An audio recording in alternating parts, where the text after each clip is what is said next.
चिन्नास्वामी भगदड़ के दौरान 11 आरसीबी फैंस की मौत के मामले में आरसीबी को हाईकोर्ट से बहुत बड़ा झटका मिला है। हाईकोर्ट से राहत नहीं मिली है।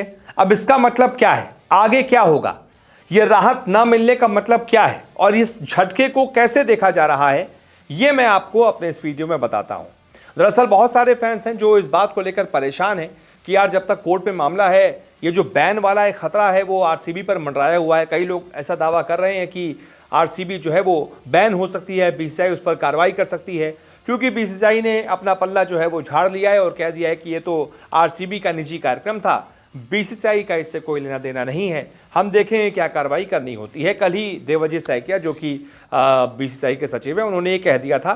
तो फैंस और ज़्यादा चिंता में है और ज़्यादा परेशान है कि यार बीसीसीआई ने तो पल्ला झाड़ लिया है। कोर्ट ने मान लीजिए अगर झटका दिया, आरसीबी को दोषी करार दिया, तो कहीं बीसीसीआई अपनी साख बचाने के लिए आरसीबी को बैन ना कर दे।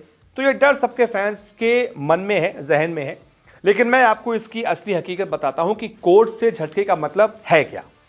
दरअसल भगदड़ केस में आरसीबी को कर्नाटक हाईकोर्ट से राहत नहीं मिली है। मामले में गिरफ्तार आरसीबी मैनेजर को हाईकोर्ट ने जमानत देने से इनकार कर दिया है। हाईकोर्ट ने फिलहाल अपना फैसला बुधवार 11 जून तक सुरक्षित रख लिया है। मामले में अब अगली सुनवाई 12 जून को होगी, यानी कि 12 तारीख तक आरसीबी को इस मामले में कोई राहत नहीं मिलेगी। आरसीबी के जो मैनेजर गिरफ्तार किए गए हैं उनको जमानत नहीं दी गई है। यही एक तरीके से झटका है कि उन्होंने जमानत की अर्जी दाखिल की थी लेकिन उनको जमानत नहीं दी गई है और अब 12 तारीख तक, जब तक इस मामले की सुनवाई नहीं हो जाती, तब तक वो जेल में ही रहेंगे।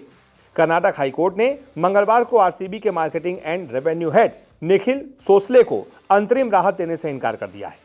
कोर्ट ने 11 जून तक आदेश सुरक्षित रखने को कहा है और आपको बता दें, सोसले को पुलिस ने 6 जून को गिरफ्तार किया था। तब से वो गिरफ्तारी में ही है, जेल में ही है। अब ऐसे में 12 तारीख तक और उन पर मामला टल गया है। आरसीबी के marketing and revenue head Nikhil Sosale ने अपनी गिरफ्तारी को हाईकोर्ट में चैलेंज किया था लेकिन कोर्ट ने उन्हें राहत नहीं दी है। अब इस मामले में अगली सुनवाई 12 तारीख को होगी।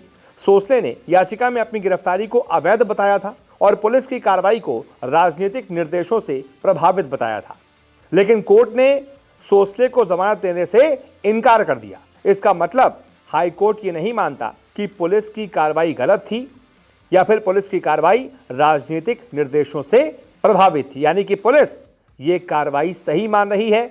आरसीबी के मैनेजर को गिरफ्तार करना बिल्कुल सही मान रही है।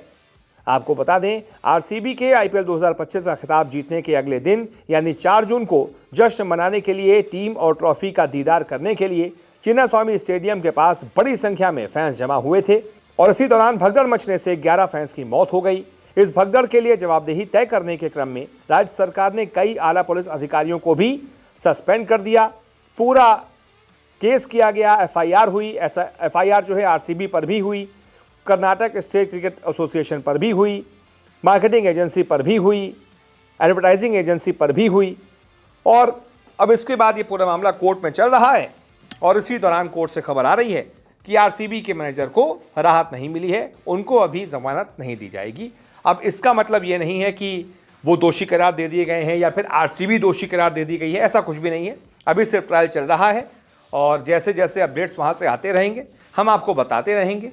फिलहाल बैन जैसी कोई बात नहीं है, इसलिए आप निश्चिंत रहिए। इस वीडियो को देखने के लिए बहुत बहुत शुक्रिया।